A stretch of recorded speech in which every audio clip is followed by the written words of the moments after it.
Cette fois, c'est un bonjour officiel et bienvenue à toutes et à tous ici au sein de cette plénière de clôture. Une fin de matinée résolument tournée vers demain, avec un titre qui porte en lui l'action, agir et réussir dans un monde en mutation. Mutation, peut-être pour ne pas dire transformation, révolution, perturbation, autant de mots en sion qui créent par nature de l'incertitude.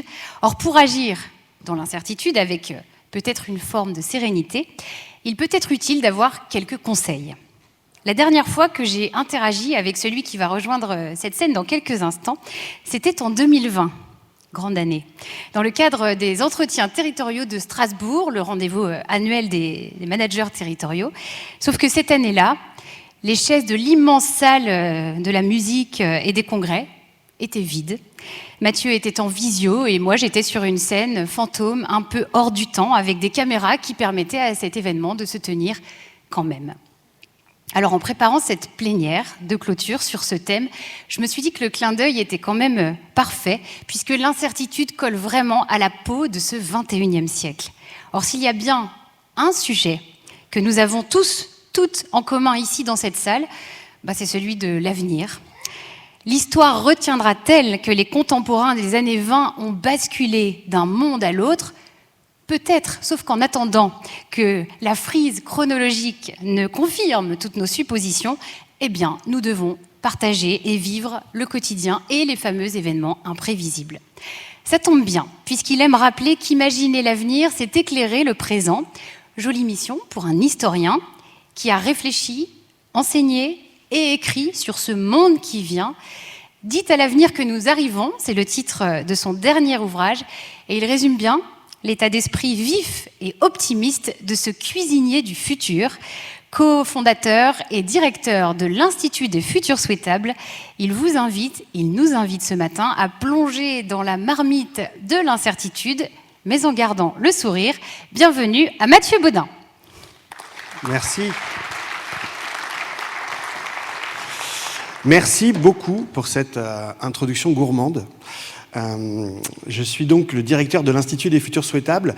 C'est marqué un peu sur le nom, ce qu'on fait. On essaye d'imaginer l'avenir. Exercice éminemment difficile s'il en est, puisque l'avenir, il se transforme au moment même où on en parle. C'est d'ailleurs sa grande vertu, pour le coup. Et à l'Institut, on a un tropisme, on préfère en tout cas être aussi lucide que celles et ceux qui vous annoncent l'effondrement à juste titre, en disant que demain sera profondément ce que l'on va en faire, qui est à mon avis le message le plus philosophique et le plus ancien à se rappeler sur l'avenir. Nous, on a une université populaire des souhaitables, on donne libre, ouvert et gratuit la quintessence de ce qu'on fait, ça s'appelle Épopée. Et puis comme je suis un peu explorateur temporel, je suis à la fois historien et prospectiviste, j'ai l'immense bonheur d'avoir ouvert un cabinet de curiosité du futur. J'ai ramené les artefacts du futur, j'ai ramené les artefacts du passé, et en modeste curieux collectionneur, je fais visiter ce que demain pourrait être à la faveur de ce qu'on saura faire ensemble, ici et maintenant. Ça, c'est moi. Si on allume la salle, moi j'aimerais bien savoir qui vous êtes vous. Je sais que vous êtes là parce que la question du territoire est la question qui vous occupe. Et à mon avis, vous avez raison. Vous savez, en prospective, on cherche quel est le meilleur périmètre pour imaginer l'avenir. Est-ce que c'est la nation ? Est-ce que ça a encore un sens, des frontières ? Ou alors est-ce que la nation, c'est une idée ? Est-ce que c'est l'Europe ? Est-ce que c'est la biosphère ? Et en fait, c'est les hydrologues qui nous ont donné la clé. C'est peut-être les bassins d'eau et les bassins versants qui sont les périmètres les plus à même d'imaginer l'avenir, parce que c'est ces périmètres-là qui donneront les conséquences à celles et ceux qui prendront les décisions, et vous êtes là. Si vous le voulez bien, et si la réponse est oui à ma question, je vais vous demander de vous lever, comme ça j'aurai l'humeur de la salle par rapport à ce que je vais vous poser comme question. Ça vous va ? Vous avez compris la règle ? Merci beaucoup. Trop bien, merci. Validé. Vous pouvez vous rasseoir. Que celles et ceux qui pensent que le monde va trop vite veuillent bien se lever. Qui pense que le monde va trop vite ? Ça va. Merci. Vous pouvez vous rasseoir calmement. Qui pense à contrario que le monde ne va pas assez vite veuille bien se lever. Qui pense que le monde ne va pas assez vite ? Merci. Merci. Ça dépend des sujets. On est bien d'accord. Le sujet, c'est le sujet. Quand on parle de l'avenir, on a toujours l'idée que c'est un avenir qui serait inéluctable d'y aller ou pas. Et en fait, il y a des futurs au pluriel. Il y a des futurs possibles, et encore mieux des futurs souhaitables, en fonction des actions qu'on va faire ici et maintenant. Ce n'est pas un déterminisme, le futur. C'est des horizons, c'est des objectifs. Qui pense que c'était mieux avant? Que celle ou celui qui pense que c'était mieux avant veuille bien se lever. Oh, j'aime bien, au fond, à gauche. Allez! Vous pouvez vous rasseoir, mais bravo de vous être levé. Bravo aussi de vous être levé. En tout cas, il n'y a pas beaucoup de monde qui se sont levés. Pourquoi? Parce qu'on a peut-être une présomption pour celles et ceux qui pensent que c'était mieux avant, peut-être de réactionnaire. Il y a quelque chose avec la lecture du passé qui est colonisé. Moi, je suis debout et je vous dis c'était mieux avant. C'était mieux avant pour aller à Marvejols en Lozère. Moi, je prenais un train de nuit. Aujourd'hui, il faut que j'aille à Clermont, que je prenne un Carte-Rousselier, que je me tape Aumont-Aubrac alors que je vais aller directement à Marvejols. Il y a peut-être des choses avant qui étaient bien, et on peut se le dire de manière dépassionnée. Demain, ce n'est pas nécessairement que du neuf, c'est peut-être aussi la perspective de redécouvrir des choses qu'on a oubliées. Qui aurait aimé vivre à une autre période historique que maintenant? Que celle ou celui... Ouah, il y a des voyageurs temporels là, de ouf. Ouais, c'était quand avant, à la cantonade? La fameuse expression façon Moyen-Âge, on verra enfin ce que ça veut dire. Qui d'autre? Allez-y, allez-y. Le temps d'Henri IV, ok. Et oui, évidemment, ça dépend en été. Ouais. Allez, au temps des Maharajas. Bon, on est d'accord que vous ne voulez pas être paysan, parce que sinon, ça ressemble quand même à toutes les villes de paysans depuis 2000 ans, hein, j'imagine. Qui d'autre? Alors, Philippe Laurent, avec son style, il aimerait aller dans son style, le Troisième République, pour le coup. Ouais. Moi aussi, j'aimerais bien la Troisième République. En 75, là, quand la loi Wallon, elle passe, juste à une voix, j'aimerais bien avoir la tension un peu. Ah, les 30 Glorieuses, les fameuses. On sent que c'était sympa. Juste au titre, les 30 Glorieuses, on sent que c'était... Et le swing, d'accord. Je vois que la soirée va être sympa. On voit bien d'ailleurs dans le nom des périodes que certains ont eu le loisir de choisir le nom de l'époque. On sent que les filles et les gars du Moyen-Âge, ils n'ont pas choisi leur nom. Moyen-Âge. Ils auraient choisi autre chose s'ils avaient eu le choix. Les belles époques, les 30 Glorieuses, on sent que c'est les contemporains qui ont un peu travaillé ce mot et que c'était gourmand, pour le coup, d'y vivre. Qui pense... Oui, les années 20 aussi. Qui pense qu'on vit une époque singulière, une époque unique? Que celle ou celui qui pense qu'on vit une époque unique et singulière veuille bien se lever. Ah, la moitié. Merci beaucoup. On sent que Trump est passé par là. Hein. On sent que pour celles et ceux qui ont le malheur d'être sur Twitter, on sent que ça fleure bon les années 30. Je me demande ce que les années 30 auraient donné avec Twitter. Ce qui est intéressant avec le mot d'époque, c'est qu'on a la fin de l'histoire. Étymologiquement, époqué en grec, ça veut dire parenthèse. Ça s'ouvre et ça se ferme. Et on voit bien qu'il y a quelque chose qui est en train de se fermer. Il y a une période historique qui est en train de s'achever. Cette période, on sait quand est-ce qu'elle est née, au XIXe siècle, à la révolution industrielle. D'ailleurs, si on a mis le mot de révolution alors qu'il y en a eu plein, c'est bien qu'elle a été transformatrice. C'est ce moment structurant où on dépasse la force mécanique de l'esclavage par la force du charbon, de la machine, du pétrole. On est en train de passer à un autre stade de développement, et particulièrement de développement économique. Elle est productiviste, elle est extractive, elle est carbonée, elle est par trop masculiniste, elle est par trop anglo-saxonne. C'est cette période qui est en train de s'achever. Elle n'a pas de nom encore.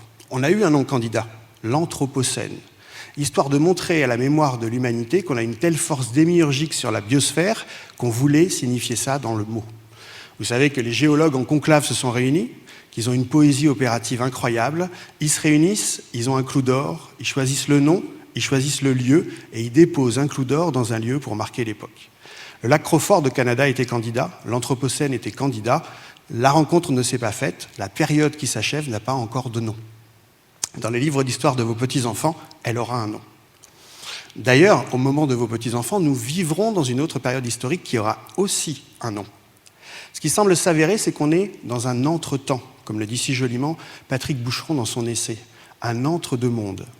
Gramsci disait déjà, un monde se meurt, un autre tarde d'apparaître, et dans ce clair-obscur, des choses apparaissent. D'abord les monstres. Et c'est peu dire que les monstres sont de sortie en ce moment. D'ailleurs, pour celles et ceux qui sont encore sur Twitter, ils se sont donné rendez-vous.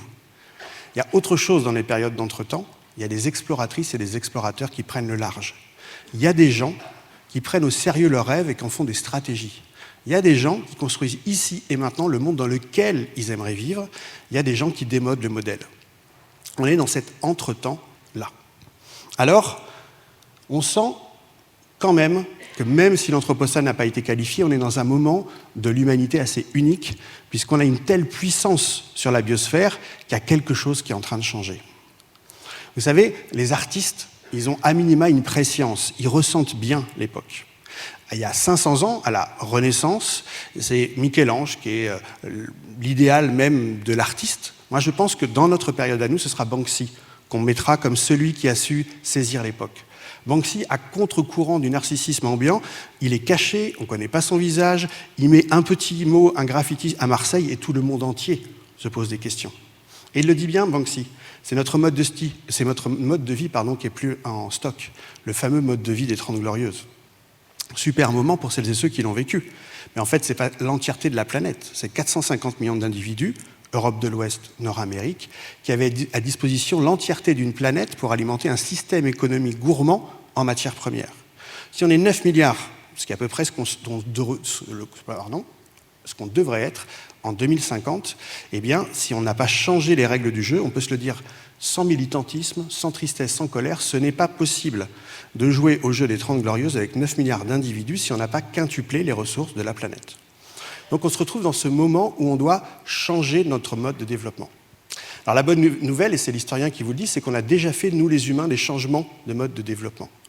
D'ailleurs, au 19e, on a dépassé l'esclavage qui avait structuré nos sociétés. Et l'esclavage, c'est un rêve des philosophes des Lumières. Au zénith de la Révolution française, on veut abolir l'esclavage. Delgrès, Toussaint Louverture sont des révolutionnaires dans les colonies que Paris aide. Mais à un moment donné, le monde économique vient et dit « si on abolit l'esclavage, notre économie tombe ». Et on les entend, et on les écoute, et c'est le consul Bonaparte qui remet l'esclavage. 40 ans, 45 ans plus tard, Victor Schœlcher, en chaire à l'Assemblée nationale, il dit « on ne peut pas penser l'humanité une et entière sans avoir encore de l'esclavage dans les colonies ». Et là, le monde économique revient et dit « si on abandonne l'esclavage, particulièrement la canne à sucre, notre économie tombe ». Et là, Victor Schœlcher, il dit « eh bien, il faudra changer de modèle économique ». Et c'est ce qu'on a fait. On est dans ce moment, nous, où on doit aussi changer notre mode économique. Pourquoi ? Parce que l'esclavage, on ne le fait pas porter sur les humains, on le fait porter sur la nature. Depuis 500 ans et bien plus encore, on a pris l'habitude que la nature soit à notre service, d'ailleurs on en est maître et possesseur, qu'elle est abondante, infinie, et qu'elle n'est pas rancunière par rapport à l'activité et les conséquences de notre activité économique à travers la pollution. Or, les biologistes ont montré que nous sommes nature. D'ailleurs, le mot de vivant que vous ne connaissiez pas quand vous étiez petite et petit est arrivé pour essayer de replacer l'humain autre part qu'au centre du jeu. Nous sommes nature et la pollution nous revient en effet retour. Donc nous sommes dans ce moment où il va falloir dire il faut abolir l'esclavage par rapport à la nature et donc changer de mode de développement. Alors, si vous n'êtes pas au courant, si vous n'êtes même pas désireux ou militant, on peut se le dire, si le système ne change pas, en l'état, il reste quand même très fragile.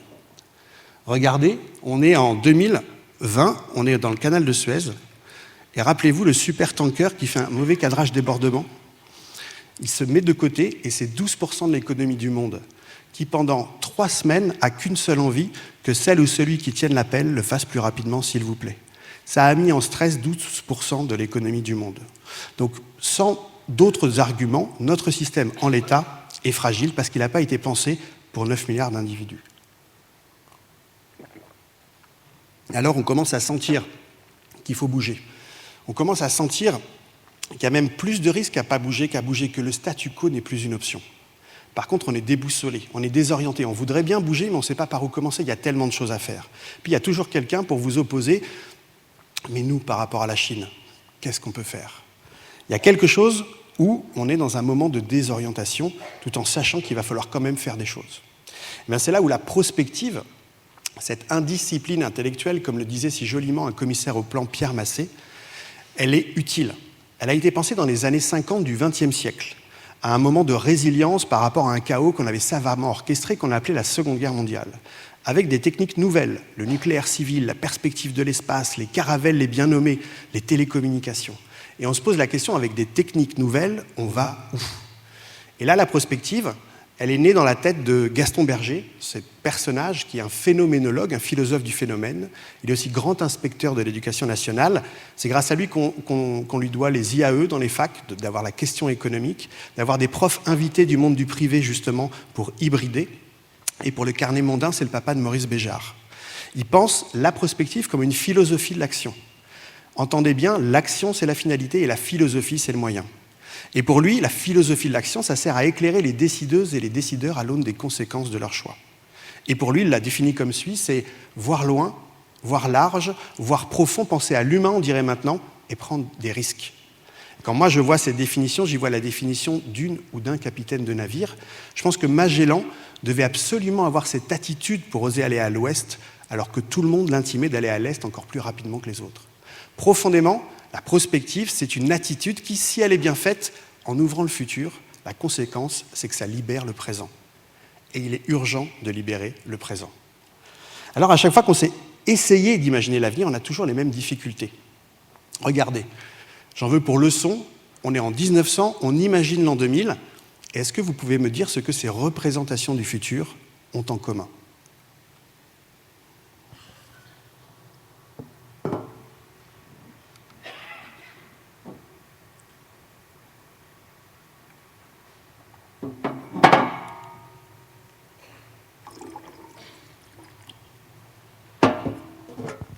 On peut se le dire, le chapeau melon connecté, c'est très classe. Le futur du mail, et on peut se le dire, le mail, c'est un mot français, c'est la malle postale. On pense qu'en 1900, que dans le futur, il y aura toujours des dîners mondains, on sera toujours en train de cancaner en société, mais qu'à la place du bœuf en sauce, c'est un dîner chimique qui nous augurait.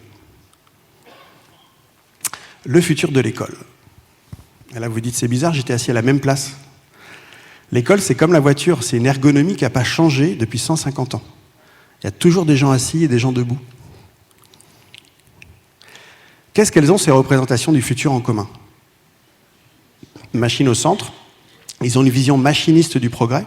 Nous, on a une petite vision technologique du progrès. Dans nos pubs, on aime bien les petits gadgets et inventer le monde qui va autour. Quoi d'autre? Qu'est-ce qui n'a pas changé?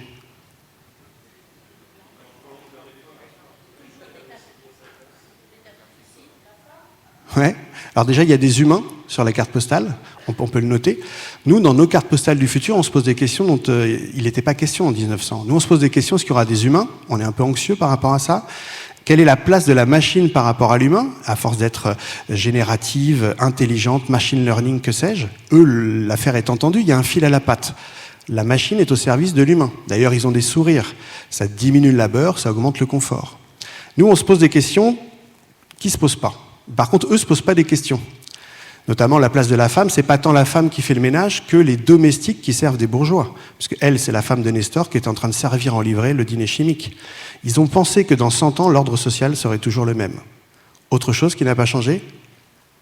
Les fringues. Ouais. Soit ils se sentaient tellement classe qu'ils pensaient que ça allait être indémodable, soit il est difficile de s'extraire des choses qui nous ont vu nous construire pour voir neuf dans un monde où tout est à réinventer. C'est certainement ça, la leçon. On a toujours ce tropisme d'imaginer demain à l'aune de ce qu'on a déjà connu. Regardez, ça c'est à la fin du XXe siècle, un film de science-fiction. Luc Besson fait le 5e élément, et à qui Luc Besson demande d'imaginer les fringues du futur? Ouais, Jean-Paul Gaultier, qui était son pote, mais qui était le créateur contemporain loufoque du moment, celui qui habillait Madonna. Et je le dis pour les générations un peu plus récentes, Madonna c'est la Lady Gaga d'avant. Mais elle a envie aussi d'être habillée de manière excentrique. Et donc Jean-Paul Gaultier répond à ça. Mais avec tout son génie créatif, dans le 5e élément, c'est les uniformes phosphorescents, fluorescents. Il n'a pas imaginé que dans le futur, ça puisse être un champ magnétique qui réagit à l'émotion de celle ou celui qui vous regarde. Il a pris ce qu'il connaissait, il en a tordu la réalité, il en a fait une réalité augmentée de ce qu'il connaissait déjà. Et donc, la grande affaire, c'est qu'on pense demain toujours par rapport à ce qu'on a connu. Et pourtant, demain est toujours surprenant. Regardez dans vos archives personnelles si vous avez hérité d'un livre datant de 1800, on est sous Napoléon, qui augurerait d'un centième de la journée que vous allez passer aujourd'hui. Personne dans le monde n'a auguré d'un centième de la journée en 1800, c'était un impensé, et pourtant la journée, vous allez la vivre. On est en train de faire exactement la même chose par rapport à notre avenir, peut-être pas dans 100 ans, peut-être même dans juste une génération humaine, parce qu'on peut reconnaître ça à la technique, que ça accélère pas mal les choses. On est en train de penser demain avec la glaise qui nous a pétris. Or, la grande aventure, c'est que demain, sera surprenant et qu'il va falloir voir neuf dans un monde où, à mon avis, il faudra tout réinventer ou réinvestir. Alors le futur, c'est un prétexte, c'est un détour par le demain pour éclairer ici et maintenant, comme l'histoire est un détour par le passé pour éclairer l'ici et le maintenant. Et les deux sont des histoires. Et les histoires, c'est important. Pourquoi ? Parce qu'on est une espèce fabulatrice, nous les humains. On se raconte des histoires avec une telle intensité qu'on arrive à transformer des civilisations avec des histoires. Je ne parle pas que des religions. Une histoire très surprenante, c'est l'histoire de l'argent. L'argent, c'est une affaire de confiance. Étonnant, parce que même quand vous n'avez pas confiance en lui, ça tient encore. Il y a des choses avec une telle intensité narrative qui transforment le monde. Alors pour moi, le prétexte de l'avenir, elle est résumée par cet apophthegme. La seule façon pour nous de prendre du recul, c'est d'éloigner l'horizon. Et il est urgent de prendre du recul pour éviter de penser demain comme la prolongation d'aujourd'hui. Alors, si c'est des histoires d'histoire, est-ce que l'histoire se répète ? Et c'est vrai qu'avec l'arrivée de Trump, on peut se poser quand même 2-3 questions, notamment quand il est face à 800 généraux et qu'il dit que la Constitution, c'est pas la priorité, maintenant c'est moi. On semble que dans les années 30, on ait déjà entendu cette histoire. Moi, j'ai fait 25 ans d'histoire en Sorbonne et j'ai compris un truc. On pourrait être triste de cette civilisation si connectés aux choses et à la connaissance et si déconnectés les uns des autres. Je pense qu'aujourd'hui, ce serait le kiff de Diderot d'Alembert. Ils adoreraient notre époque. Ils auraient plié l'encyclopédie en 10 mois, ce serait traduit en 146 langues, on aurait des articles incroyables de chamanes tibétaines vous proposant des champignons magiques, et pour autant, l'Angleterre a eu besoin de créer un ministère de la solitude pour gérer le problème de relations des uns avec les autres. Ce qu'il m'a fallu du temps pour comprendre, c'est que ce n'est pas une histoire de technologie, c'est une histoire de comportement. Ce n'est pas tant l'histoire qui se répète que les comportements humains. Et ça produit quelque chose. Nous, on est uniques, les humains.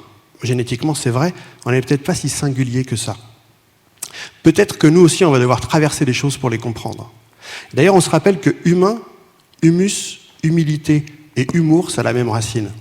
Et c'est bien à ce moment de notre histoire de se le rappeler. Alors, il y a un truc qui apparaît un peu sombre, à défaut de clair, c'est que notre vision de l'avenir, nous, notre génération, elle est sinistrée. Je vous ai mis quelques affiches que vous avez vues dans les 25 dernières années, et c'est toujours le même scénario. Quand on augure de demain, c'est toujours un scénario noir, sombre, on vous rajoute de l'obstruction, du brouillard, du sable, que sais-je, on est sûr de ne pas se voir à 1 mètre. Il n'y a pas d'environnement, soit il est détruit, soit il est sous cloche comme un trésor. Il y a des constructions verticales, par le haut ou par le bas, et notez, on ne voit jamais les toits. Pourquoi ? Parce que c'est une vertu symbolique. On quitte le présent, on quitte le sol pour un ailleurs. Et puis le seul îlot d'espoir qui vous reste aux 2 tiers du film, c'est l'amour.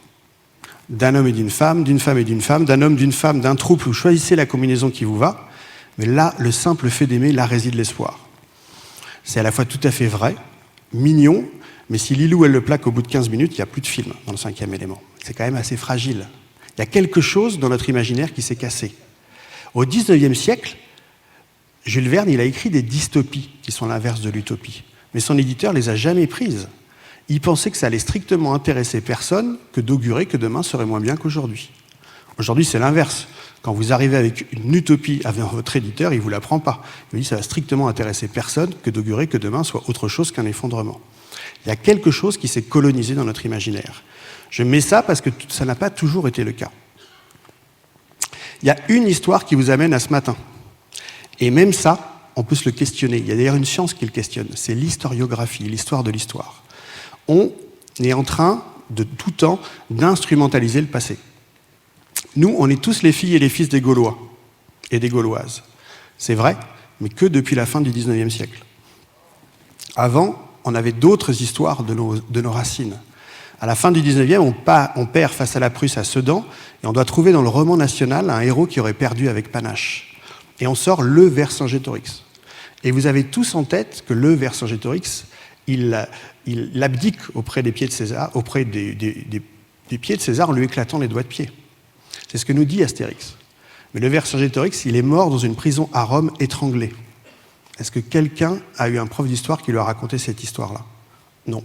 On a pris un certain côté de l'histoire pour en faire quelque chose.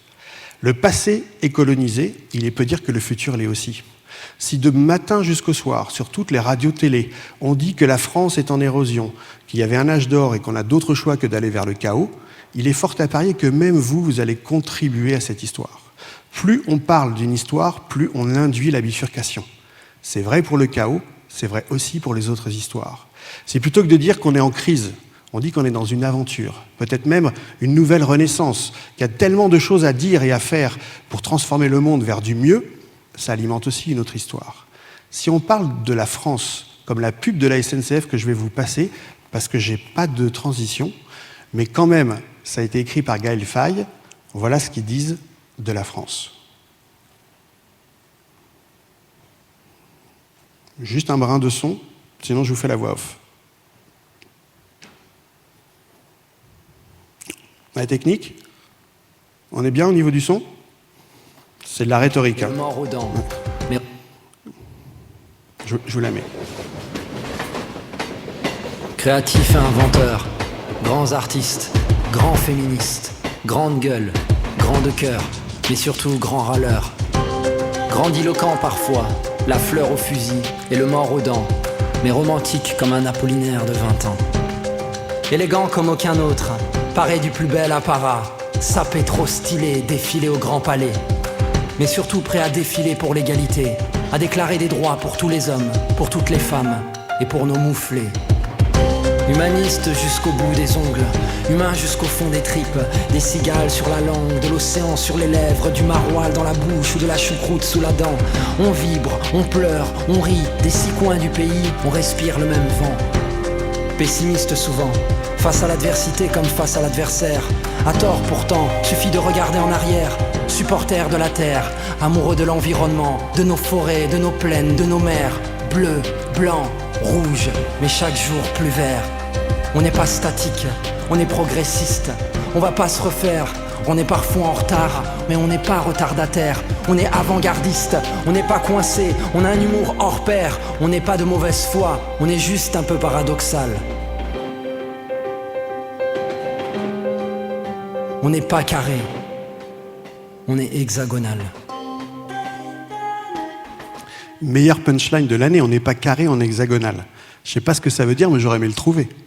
Ça se place dans tous les plateaux énervés de télé, dans tous les comex un peu stressés, ou dans les dimanches de famille un petit peu complexes. On n'est pas carré, on est hexagonal. Si on raconte l'histoire comme ça, il y a du mouvement, il y a de l'allant. Les différences, ça devient des complémentarités, il y a tellement de choses à faire. Et moi, j'aime bien bleu, blanc, rouge et toujours un peu plus vert. Ça veut dire qu'on ne nie pas l'histoire. On prend la tradition et on en fait quelque chose.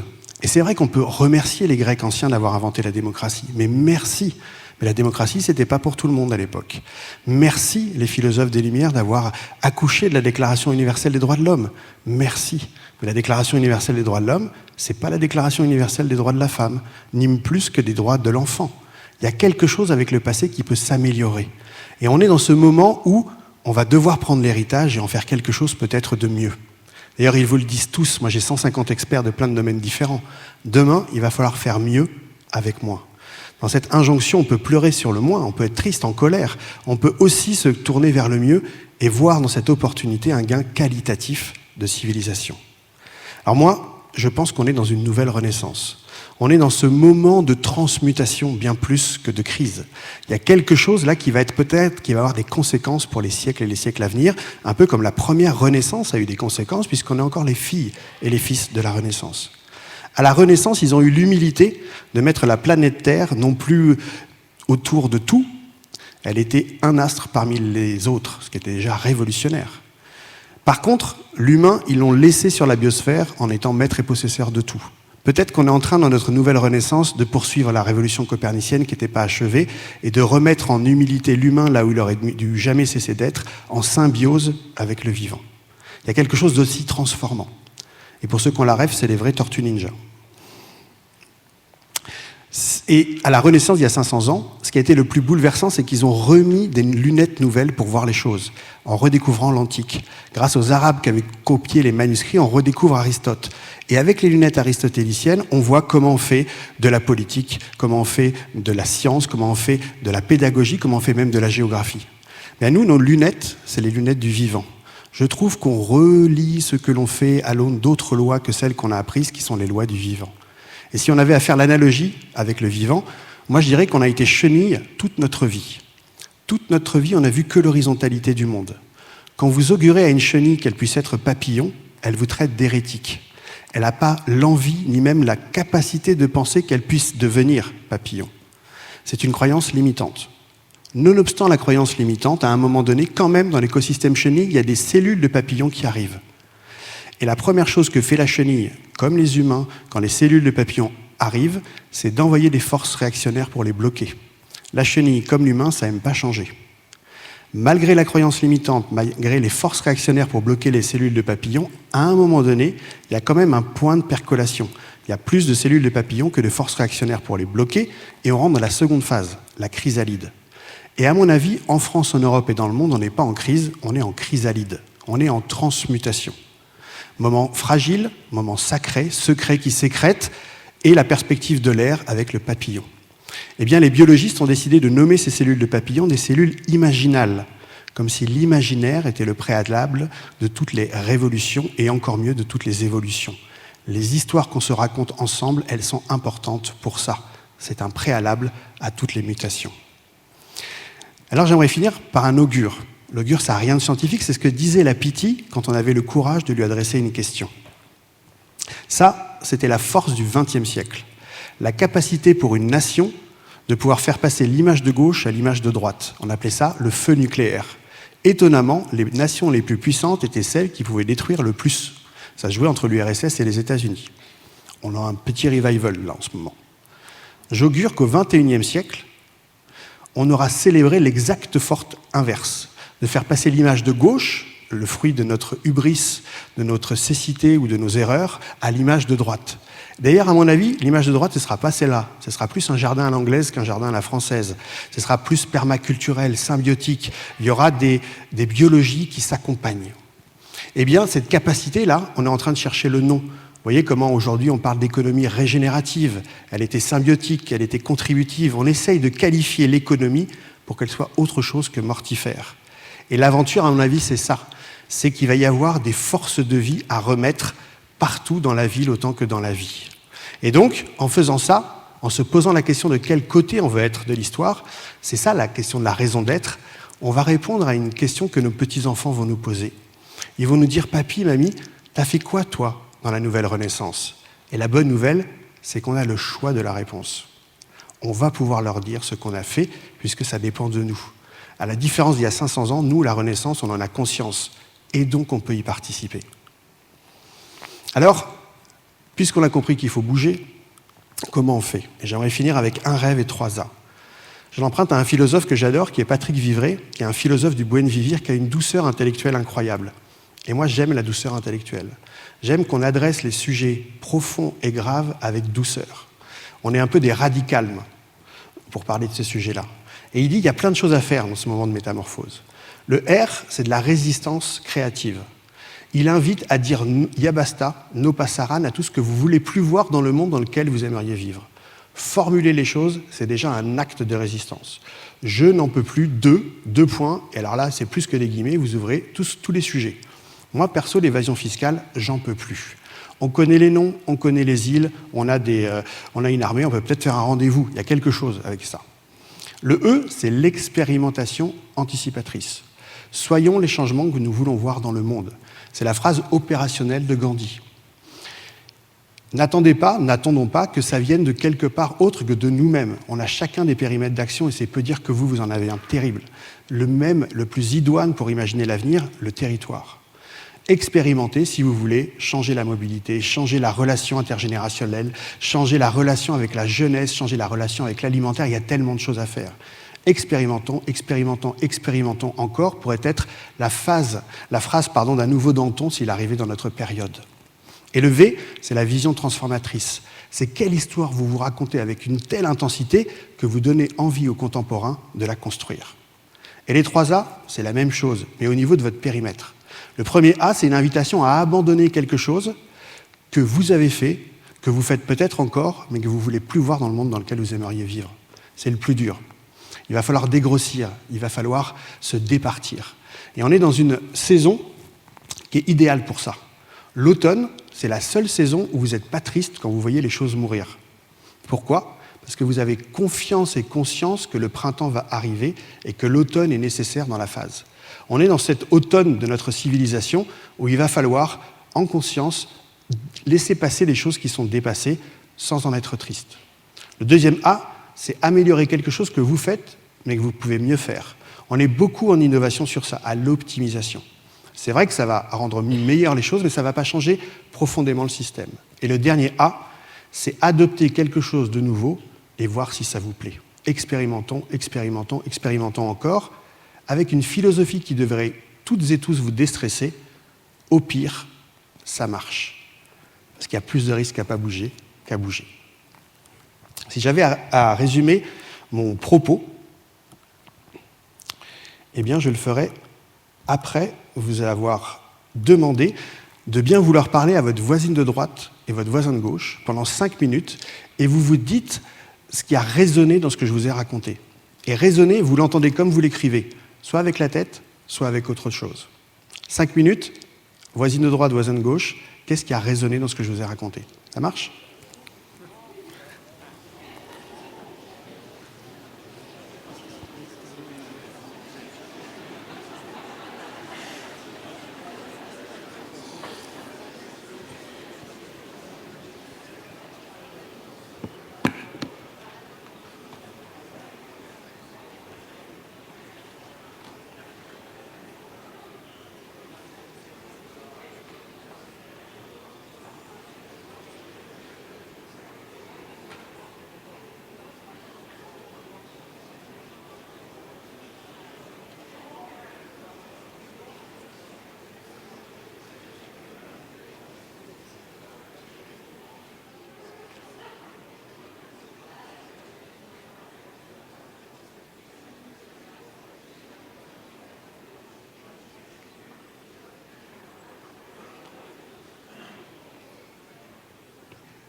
Merci pour ce moment poétique de murmure d'intelligence. Je le filme toujours dans l'angle, c'est vraiment un bruit très particulier, assez rare. Déjà, c'est un bruit de conversation. Et moi, je pense qu'une des voies de salut des tumultes là, que nous traversons, c'est de retrouver le goût de la conversation, de retrouver le goût de se parler ensemble, y compris pour ne pas être d'accord, de remettre un peu le goût de la dispute, de la controverse, de partager les désaccords, c'est déjà une forme d'empathie. Mais partager ce murmure d'intelligence pour parler de l'époque où on est tous contemporains, c'est un moment délicieux. Vous pourrez continuer d'ailleurs à midi d'en parler. Si j'avais à résumer mon propos avec des apophthegmes, ces phrases à valeur de maxime qui ont une telle intensité qu'on peut se le répéter de génération en génération, je dirais que la fin d'un monde n'est pas la fin du monde. C'est peut-être l'opportunité en conscience de participer le temps de nos vies à une nouvelle renaissance. Je dirais que l'avenir ne se prévoit pas, il se prépare. C'est la jolie phrase de Maurice Blondel dans les années 40 qui a beaucoup occupé les années 50. Le futur, c'est une affaire de volonté, c'est pas une affaire de déterminisme. Demain sera profondément ce que nous allons en faire. C'est ça la plus grande leçon de cette prospective. Je dirais, nous sommes celles et ceux que nous attendions. Je ne sais pas d'où elle vient, cette phrase. Donc quand vous ne savez pas, vous dites Saint-Exupéry, ça passe crème. Ou une tribu amérindienne inconnue où on est sûr de ne pas avoir la ref. Ceci étant dit, elle est quand même très jolie. En fait, elle orthographie le mot héros d'une autre manière, de la manière du Moyen-Âge où vous vouliez aller. Ce héros d'armes qui porte plus haut un combat que lui-même, un titre, une augure. Il y a quelque chose de cet ordre-là. Il va falloir qu'on transcende un peu les particularismes pour aller vers quelque chose de commun. Et je dirais qu'il est temps de prendre au sérieux nos rêves et d'en faire une stratégie. Je pense qu'il y a une inversion de la charge de la preuve en ce moment, n'en déplaise à certains bruyants du monde d'avant qui veulent encore faire un dernier coup. Il est temps de prendre au sérieux nos rêves et d'en faire une stratégie. En fait, les folles et les fous, à mon avis, sont plus celles et ceux qui pensent le pas de côté, qui pensent à faire différemment. Les folles et les fous, à mon avis, sont celles et ceux qui pensent que le système peut continuer comme ça sans rien changer. Et l'inversion de la charge de la preuve, c'est intéressant, parce que Schopenhauer aurait dit qu'une idée comme une révolution, ça a 3 temps. Au début, c'est ridicule, ensuite c'est dangereux, et après c'est évident. Eh bien, on n'est clairement plus dans ce qu'on a partagé ce matin, dans le ridicule. On est dans la phase danger, on est dans la phase épique. Il y a des gens qui ne veulent pas changer et qui vont nous le faire savoir. Pour autant, le mouvement est déjà en cours. Il y a quelque chose de l'ordre de la renaissance qui est ici et maintenant et qui n'attend que nous pour le mettre à l'échelle. Et parlant de renaissance, parlant d'épisme, d'épopée, je pense qu'on est dans une grande métamorphose. Je pense que ce n'est pas du tout un discours de bisounours que je vous ai raconté, c'est un discours de chevaleresses et de chevaliers. Et si nous étions les chevaleresses et les chevaliers de cette grande métamorphose, notre devise pourrait être « à cœur vaillant, rien d'impossible », mais à cœur écrit à la sauce de maintenant. Je vous remercie. Un très très grand merci à Mathieu Baudin, et on ne va pas se quitter comme ça, Mathieu, on va rester ensemble pour savourer le goût de la conversation, si j'ai bien suivi. On ne va pas rester seul, comme vous le voyez, il y a quelques chaises prévues pour répondre finalement à quelques questions. Comment on peut imaginer les services publics sur le temps long? Comment on fait pour décider dans ce vaste moment incertain? Comment naviguer à vue? Est-ce qu'on peut avoir les bons outils? Comment contourner la difficulté? Eh bien, le mieux, c'est de voir comment les propos de Mathieu résonnent, RAI ou RE, peu importe, avec les intervenants qui ont accepté de croiser leur regard pour cette plénière de clôture. Je les invite à nous rejoindre. Bienvenue d'abord à Christine Borde-Le Tallec. Elle est déléguée régionale Occitanie au sein du groupe La Poste. Bienvenue Christine. Mathieu, on va se mettre ici et puis je vais inviter Christine à s'installer. Bastien Tout-le-Monde est également avec nous, directeur à l'action régionale d'EDF Occitanie. Merci Bastien d'avoir accepté cette invitation. On est ravis d'accueillir Marie-Claude Jarreau, maire de Montceau-les-Mines et présidente du CEREMA. Et enfin, Anne Rodella est avec nous, directrice générale de la SEM-EAD, comme Eure Aménagement Développement, située en Normandie, comme son nom l'indique. Bienvenue. Alors, on va effectivement prendre quelques instants pour converser, mais d'abord peut-être, je ne résiste pas à vous demander une réaction spontanée, peut-être pour partager ce que vous avez fait avec votre voisin, voisine, par rapport à ce que Mathieu a présenté, partagé. Je démarre. Allez. Bonjour à tout le monde. La transition n'est pas forcément simple. C'est ce qu'on s'est dit tous deux en vous écoutant, Mathieu. Après, moi, je suis la déléguée du groupe La Poste. Et les sujets de transformation, d'innovation, d'incertitude, finalement, comme beaucoup de personnes ici, c'est quelque chose qui forge notre quotidien depuis, j'ai envie de dire, depuis toujours et de manière encore plus accélérée depuis quelques années. Alors ça sera très concret ce que je vais vous dire, mais ça fait vraiment écho à ce qu'on a entendu et à quelques phrases clés. Aujourd'hui, notre métier historique, qui était le courrier, on a vu d'ailleurs une représentation mail du facteur. Le courrier, c'est aujourd'hui 6 milliards de lettres par an, c'est 12,5% de notre chiffre d'affaires, c'était plus de 50% il y a 10 ans. Donc une vraie bascule, hein, un changement de modèle, un changement de métier, un changement de process. La Poste aujourd'hui, c'est plus du colis que du courrier. Et pourtant, dans l'imaginaire, dans la représentation collective, La Poste, c'est le facteur et c'est le guichetier. En même temps, la fréquentation dans les bureaux de poste a été divisée par 2 en quelques années. Et je crois que c'est la même chose dans les réseaux bancaires hein, des autres partenaires ici présents. Et donc, l'avenir est incertain, l'avenir est complexe, mais pour autant, l'avenir est intéressant et enthousiaste. On y travaille vraiment dans ce monde qui bouge vite, qui bouge parfois de manière saccadée pour nous en termes de résultats ou d'impact, mais qui est aussi porteur d'opportunités. Les opportunités sont des opportunités marché, le e-commerce, les sujets de transition numérique et de confiance numérique sont des sujets qu'on regarde avec beaucoup d'intérêt. Le sujet du vieillissement de la population, des enjeux démographiques et sociétaux sont autant d'opportunités aussi pour un groupe comme le nôtre qui est vraiment ancré dans le territoire avec une présence forte. Et puis les sujets de logistique, de proximité, de services aux entreprises publiques locales ou aux collectivités, qui est un sujet aussi sur lequel on travaille fortement. Voilà, en première réaction. Merci beaucoup, c'est une réaction déjà illustrée et c'est parfait puisque comme on a un timing un peu serré, ça va nous permettre, et je vous invite les uns et les autres à faire la même chose, c'est-à-dire une réaction et tout de suite peut-être illustrer, une réaction illustrée de votre expérience, en l'occurrence Bastien Tout-le-Monde chez EDF, où là aussi on apprend à cultiver l'incertitude. Bastien Tout-le-Monde pour EDF. Moi je voudrais dire merci Mathieu, et merci Mathieu de m'avoir montré que je me suis trompé. Je voyais l'incertitude comme un problème à régler, comme un risque, comme une menace. Et en fait, Mathieu, vous nous avez montré que l'incertitude, c'est une chance en ce qu'elle ouvre des possibles. Donc merci pour ça, parce que c'est un regard positif. Et pour le système électrique que le groupe EDF travaille, on est en pleine incertitude. Et cette incertitude, nous, on veut l'avoir comme une chance parce qu'on a plein de choses à inventer ensemble.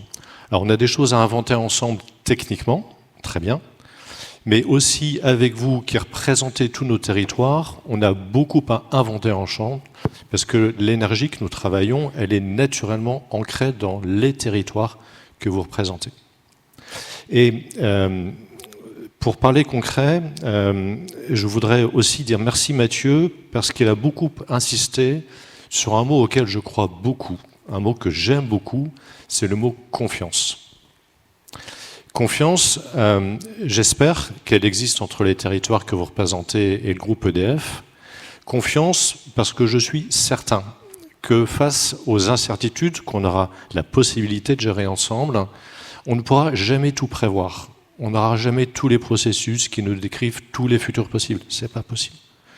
Donc ma conviction, c'est que la seule façon de pouvoir sereinement regarder l'avenir, c'est de créer des liens de confiance entre les différents acteurs de notre futur pour que le jour où on aura à traiter quelque chose ensemble, on puisse le faire de façon efficace, rapide et en confiance. Et je voudrais vous donner un exemple pour répondre à votre question, Cécile, et qui rejoint tout à fait la référence que vous faisiez au Covid d'il y a quelques années. À l'époque, je travaillais pour Enedis, qui est une filiale d'EDF. Et sorti de la crise Covid, on s'est dit, avec les autres opérateurs d'infrastructures du territoire, on est vachement embêtés pour traiter cette crise qu'on n'a pas vue, qu'on n'a pas anticipée. On n'était pas préparé à ça. Donc comment on va faire pour anticiper les futurs? Parce qu'on ne faut pas se faire d'illusions, on va avoir d'autres emmerdes à l'avenir. On s'est dit, la seule façon, c'est de se connaître. Donc on a créé un mini-groupe, c'est 10-12 personnes, les patrons des infrastructures, des legs, de gaz, de transport, de téléphonie, de secours, tout ce que vous voulez, 10-12. Et je crois beaucoup qu'un petit groupe, 10-12 personnes, pas plus, de gens qui se connaissent, qui ont pris le temps de se comprendre les uns les autres, c'est d'une efficacité redoutable pour traiter non seulement les grands enjeux d'avenir que nous avons à traiter ensemble, mais aussi les petits embarras du quotidien qui ne manquent pas de se présenter. Et moi, je forme le vœu que nous puissions, avec vous, collectivités locales, avoir ces microcellules de confiance locale qui nous permettront d'agir efficacement dans l'incertitude que nous aurons la chance d'appréhender ensemble. Merci beaucoup. C'est effectivement du concret, de cultiver cette confiance en se connaissant un peu mieux. Comment, Marie-Claude Jarraud, vous réagissez et comment le CEREMA peut-être se prépare ou a déjà mis des choses en place? D'abord, je voudrais dire merci, Monsieur Baudin, et j'ai envie de vous dire avec énergie et sincérité, merci Mathieu. J'ai envie de vous appeler Mathieu par rapport à ce que vous nous avez livré comme message d'espoir.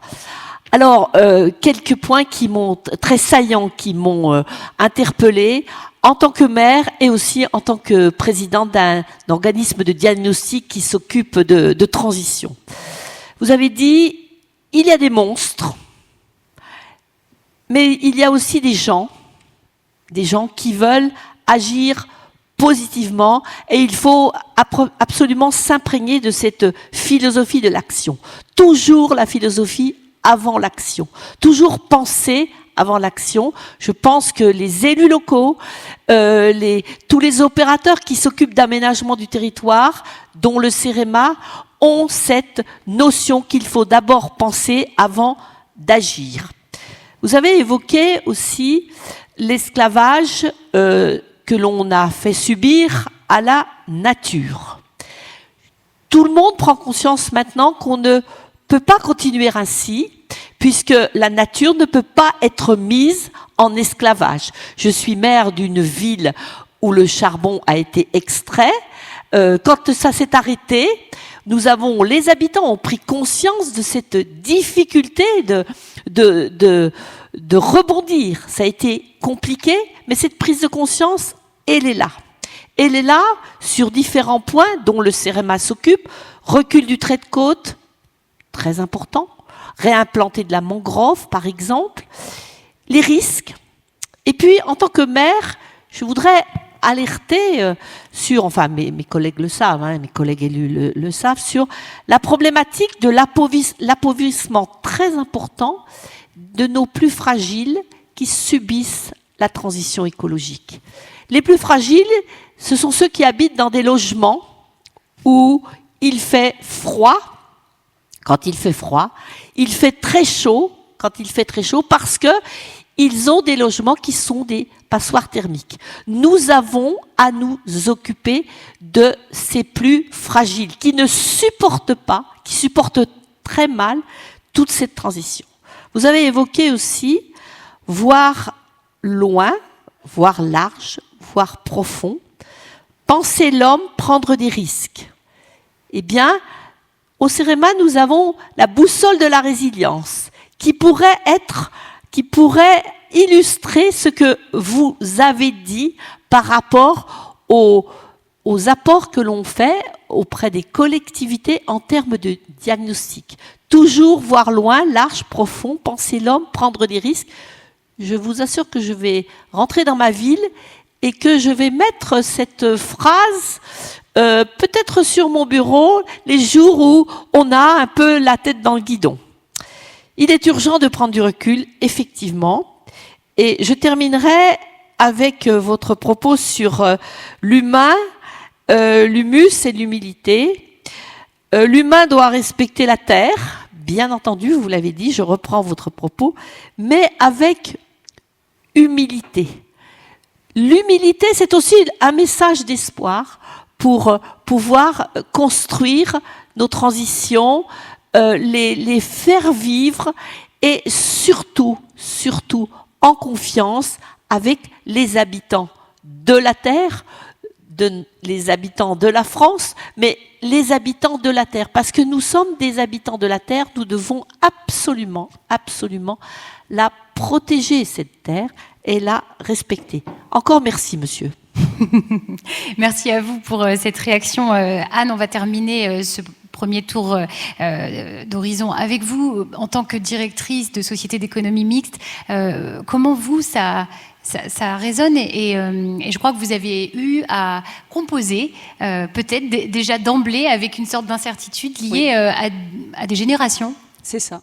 D'abord, je veux vous remercier. C'est un message de douceur. Je trouve qu'on en manque beaucoup. Et le mot qui, moi, résonne le plus, c'est le mot amour. Vous l'avez prononcé. C'est celui qui fait qu'il y a toujours un film et que la fin, elle peut être heureuse. Et je crois que ça nous renvoie à notre capacité à nous aimer nous-mêmes en tant qu'individus, mais à aimer aussi notre organisation, celle qu'on nous confie. Moi, je suis directrice générale, je suis un passeur.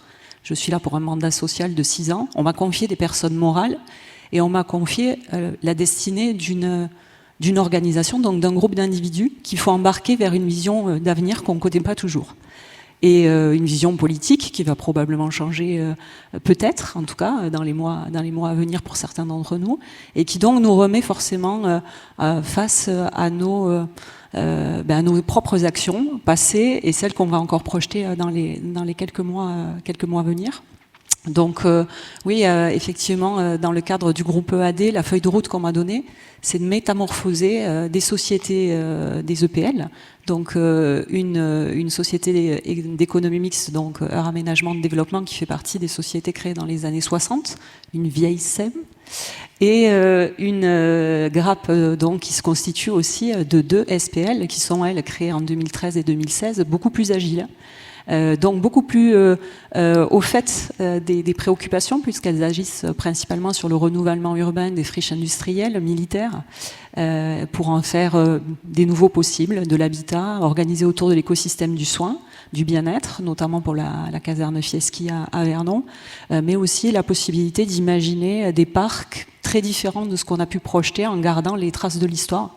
Parce que c'est aussi ce que je retiens de votre intervention, c'est qu'on est finalement pour porter le futur à devoir d'abord interroger nos propres ancrages dans le passé pour mieux projeter un avenir. Voilà, donc déjà une première réaction sur des organisations qui finalement sont mutables et qui ont chacune à apporter quelque chose à ce que l'on pourra innover demain, à garder le patrimoine finalement d'une vieille société et en même temps jouer sur l'agilité, la souplesse et la capacité d'innovation des jeunes SEM qu'on retrouve dans l'organisation, y compris humaine. Merci beaucoup à tous pour vos réactions et déjà vos illustrations. Alors, on aimerait l'arrêter, mais le temps est là et il court. Vous avez, Mathieu, partagé, comment on appelle ça déjà? Des apophthegmes? Voilà, je toujours... Pas facile à écrire, mais par contre très sympa à lire. Si vous deviez les uns et les autres choisir et puis nous confier, si vous l'acceptez, peut-être vos mantras, est-ce que vous avez tendance à dire, à titre personnel ou au sein des différentes structures dans vos missions professionnelles, ce qui vous anime, ce qui vous inspire et ce qui vous permet d'avancer dans la confiance, pour reprendre les mots de Bastien, ça pourrait être quoi? Et ça va être la dernière question. Pour le groupe La Poste que je représente aujourd'hui, donc la Banque Postale, l'ensemble des services, le sujet aujourd'hui, c'est de se dire finalement que serons-nous dans un temps qui n'est pas si lointain que ça, qui est à l'horizon de quelques années. Quel est le besoin de poste aujourd'hui et demain? Et pour avancer, pour se donner une vision, la stratégie a consisté à tenter des diversifications multiples et à prendre des risques, mais aussi à travailler avec les parties prenantes, avec les collaborateurs, à donner du sens, à être vraiment très pédagogue pour que ça résonne pour chacun dans son métier, dans son quotidien, qu'on élimine aussi les angoisses et les incertitudes. Et moi, je pense qu'à titre personnel, je suis très attachée à cette manière de fonctionner qui est de dire la Poste est une entreprise à mission, ça ne doit pas être qu'un slogan, ça doit se traduire dans la gouvernance, mais également dans le management au quotidien. Et le fait de travailler avec, de parler clients, de parler besoins, de s'intéresser à toutes les clientèles ou à toutes les populations, même les plus vulnérables, hein, Madame la maire, vous en parliez, pour nous, ça reste un fil rouge majeur et une manière d'écrire un futur possible, souhaitable, utile et éventuellement financé, mais ça ne dépend pas que de nous, pour les générations et les années qui viennent. Alors on garderait quoi comme phrase type? Possible, souhaitable?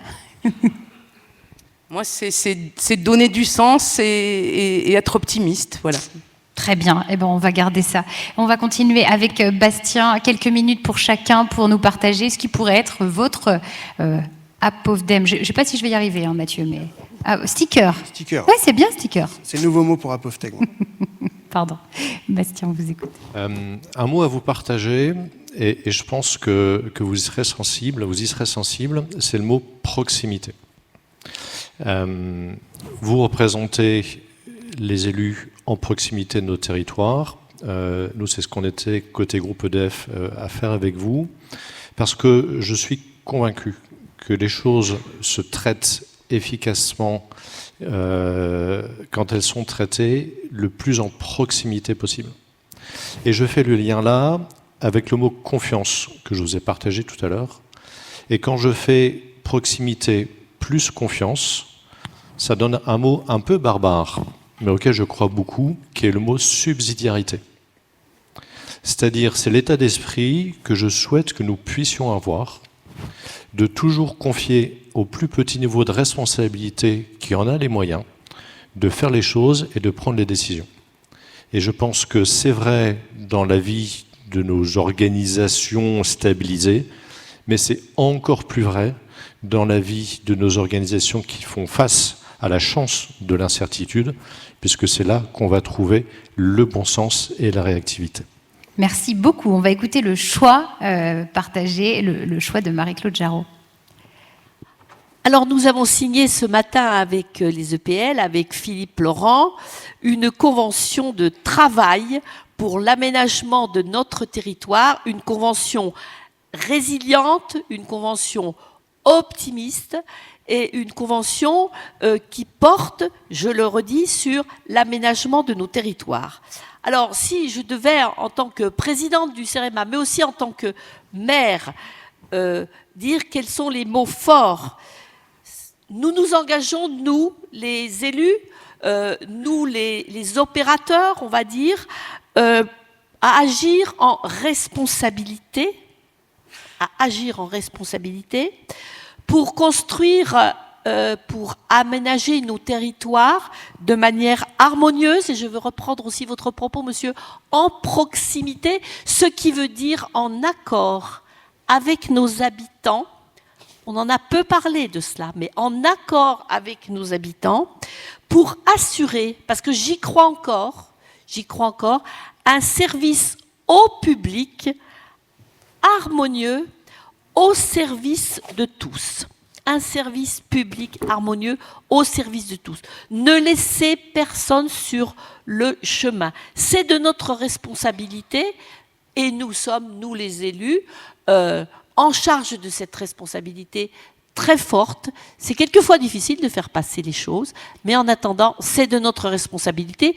Et le CEREMA et les EPL sont des outils qui doivent travailler ensemble au service de cette assurance du service au public, à la population. Ne laissez personne au bord du chemin, on va garder ça.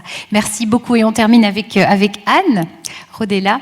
Peut-être une inspiration Alors une inspiration plutôt issue de la pratique professionnelle. On était engagé dans une démarche RSE, pas forcément une labellisation, parce que l'effet colibri, c'est commencer petit. Et ça, je pense que ça, c'est important. C'est-à-dire que si le petit pas de l'action est déterminant, on peut tous commencer à s'engager. dans une première phase. Et si la métamorphose, puisque vous repreniez l'image de la chenille qui devient papillon, c'est-à-dire oser la forme d'après, peut passer par la RSE, qui peut aussi nous embarquer sur des sujets comme l'IA, qui va nous télescoper tous, et qui nous télescope d'ailleurs tous déjà. Donc la crise devient peut-être une opportunité aussi de trouver une transformation dans nos organisations où la seniorité devient une valeur ajoutée. Là où peut-être il y a quelque temps, c'était plus tout à fait ça. Et elle permet d'aller chercher les jeunes qui, eux, ne sont pas experts métiers. Et donc d'annouer des liens, des synergies, et puis de la confiance. La phrase que je dis très souvent, parce que c'est celle d'un de mes directeurs, le pire n'est jamais certain. Et celle que je retiendrai, c'est plutôt celle de Marc Aurèle aussi, penser pour moi-même, faire vivre chaque jour comme si c'était le dernier, sans s'agiter, sans sommeiller, sans faire semblant. Waouh! Merci beaucoup.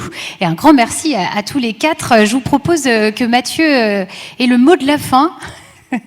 Alors, pas avec un sticker, parce que ça, c'est déjà fait, ouais. mais je l'ai vu prendre des notes. Le mot de la fin après Marc Aurèle, il va falloir quand même... Oui, il faut y aller. Finalement, moi, je pense que la confiance aussi, c'est la clé. La confiance, pour moi, c'est le pharmacone de l'époque. En fait, on crève de ne plus avoir confiance en personne ou en qui que ce soit. Mais à chaque fois qu'on trouve confiance en quelqu'un ou en quelque chose, on gagne des points de vie. Donc il y a quelque chose qui va devoir se reconstituer, qui est la confiance dans les gens et dans les choses ensemble.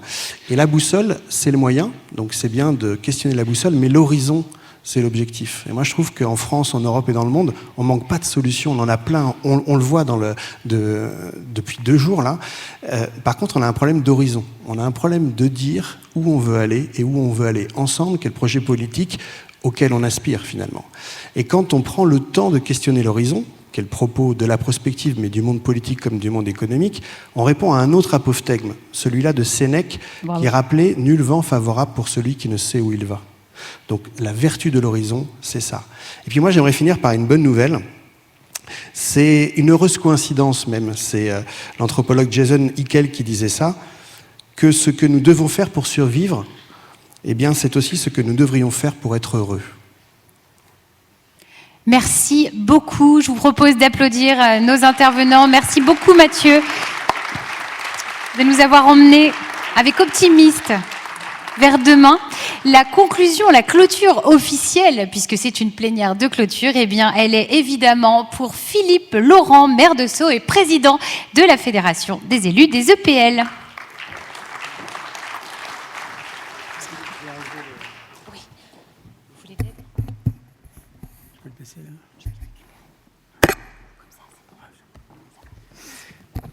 Bien, mesdames et messieurs, chers amis, après ce que nous venons d'entendre, je crains de vous livrer des choses qui sont beaucoup plus terre à terre, mais ça nous fait quand même du bien, en effet, de rêver ainsi, et puis, enfin pas de rêver seulement, de se dire que, comme l'a dit Anne tout à l'heure, le pire n'est jamais certain. C'est toujours une formule que j'emploie, c'est un peu moins peut-être positif que ce qui a été dit, mais enfin, je pense que c'est aussi la réalité.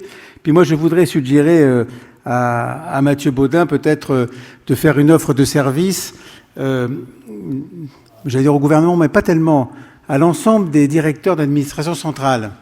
Je pense que nous allons proposer d'organiser un séminaire de l'ensemble des directeurs d'administration centrale et puis donc de leur faire entendre ce que nous a dit avec un grand talent Mathieu Baudin. Je crois que ce serait une bonne idée, une bonne suggestion.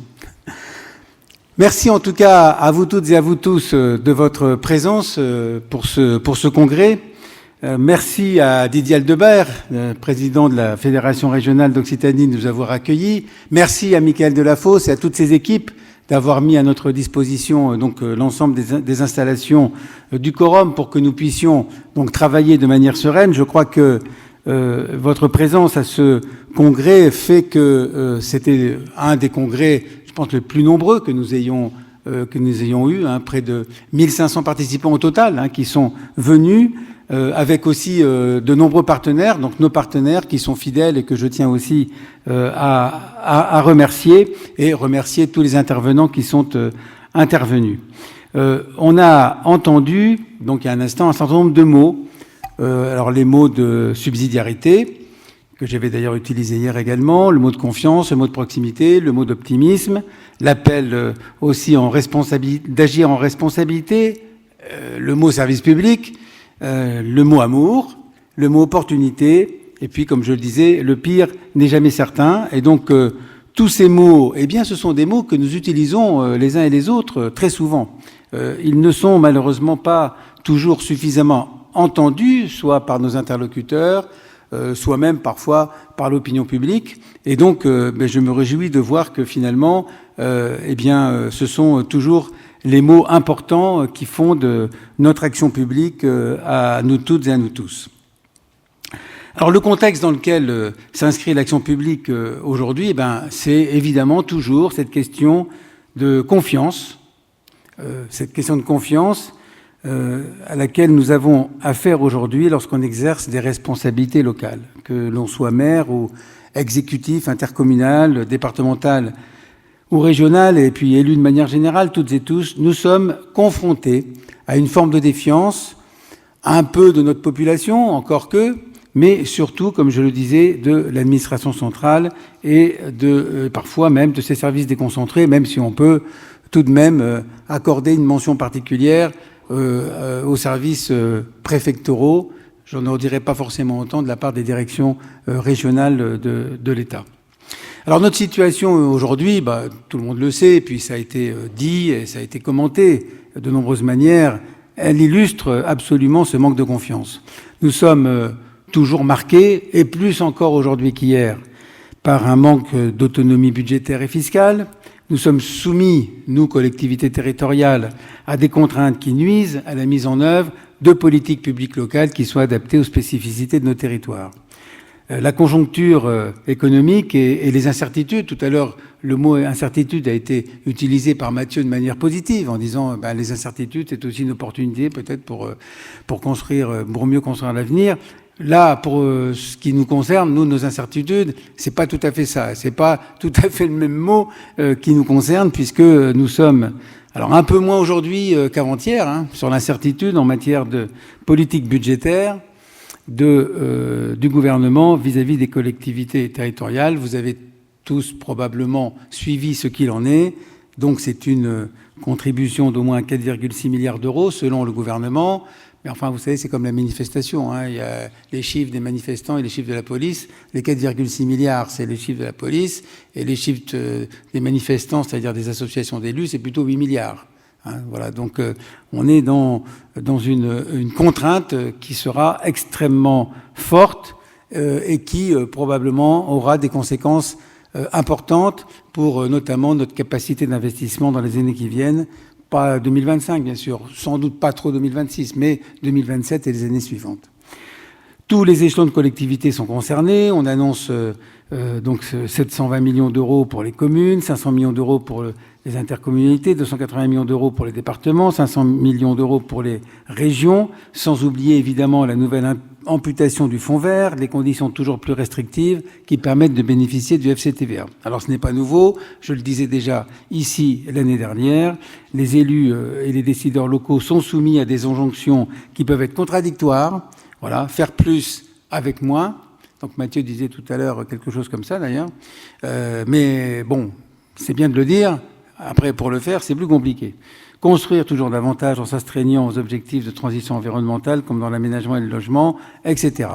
Et aujourd'hui, élus, dirigeants d'entreprises publiques locales et autres décideurs locaux parviennent à faire face à leurs responsabilités, mais ils ne sont pas des magiciens.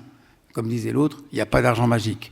Et je souhaitais dire ici à chacun et à chacune d'entre eux que nous ne ménageons pas nos efforts pour infléchir sa stratégie mortifère pour le service public et pour l'investissement public local.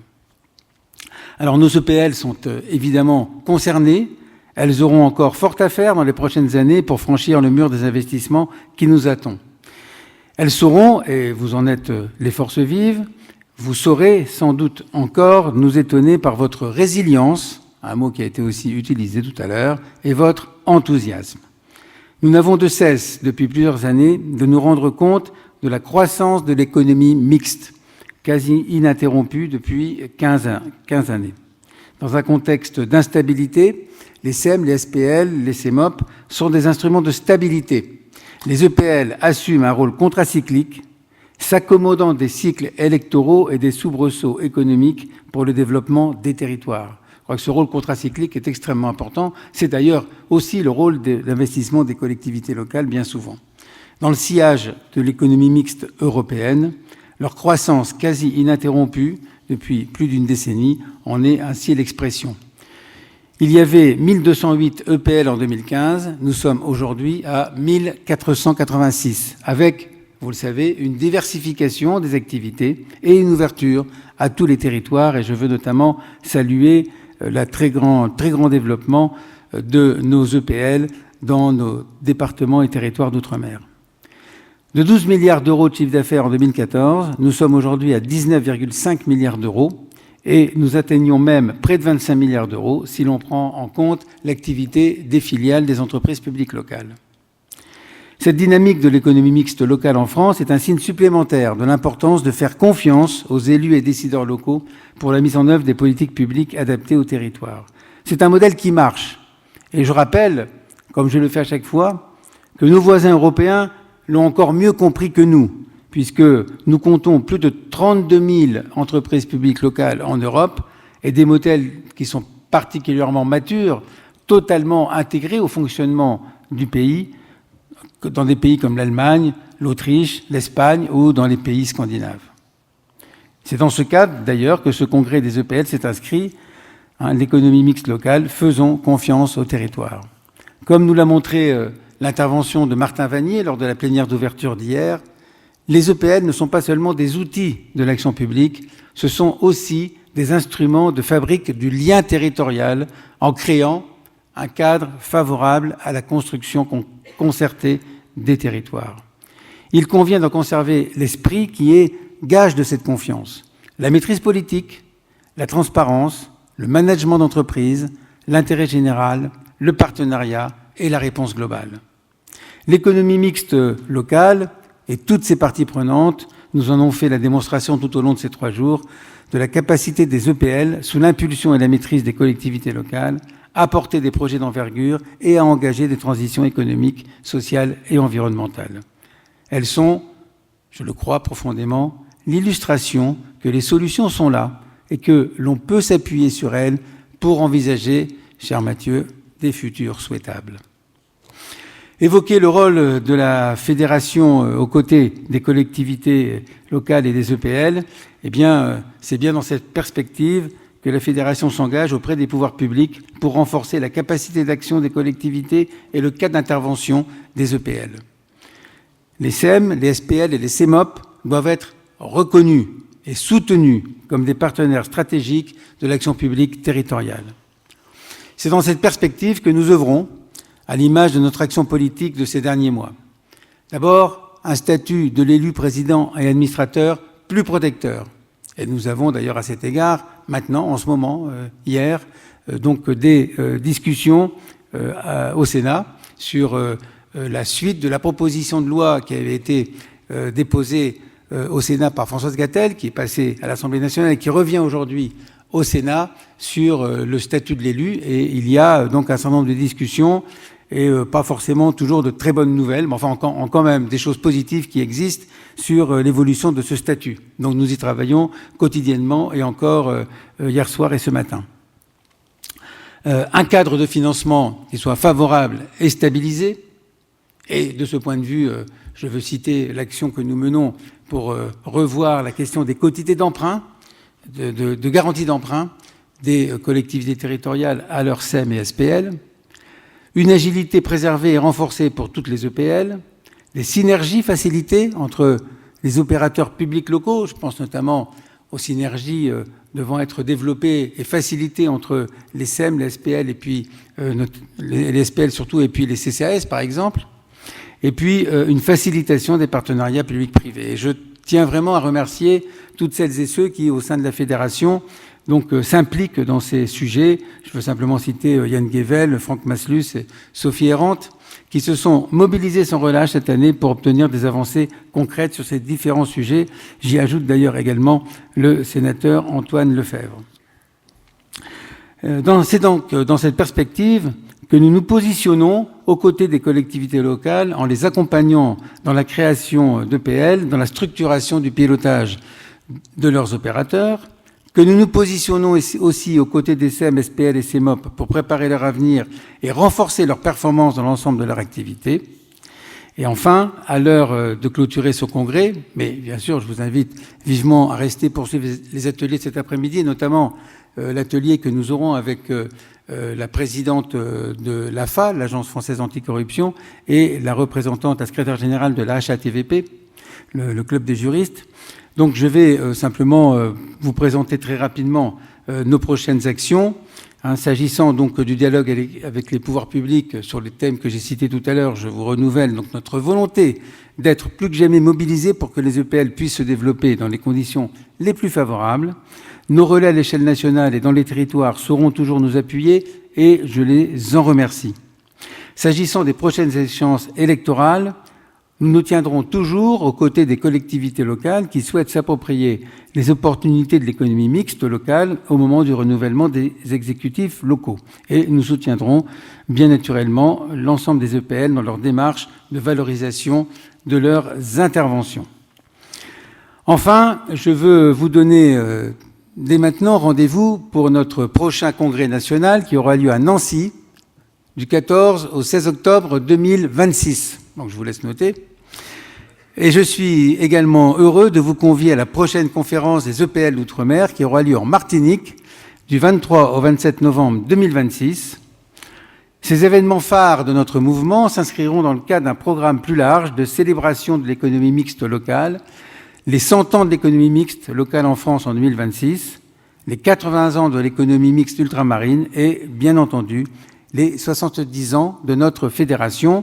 Et à cet égard, je vous invite d'ores et déjà à caler dans vos agendas la date de notre journée de célébration qui aura lieu le 25 juin 2026 à Paris, à l'occasion de la rencontre nationale annuelle des entreprises publiques locales.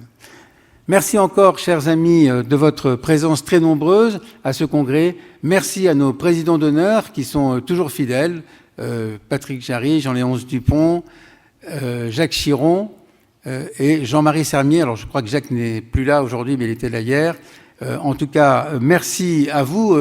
Vous savez, la fédération, j'ai déjà dit d'ailleurs, mais c'est une fédération très particulière parce que les présidents d'honneur sont presque plus actifs que les membres actifs du bureau.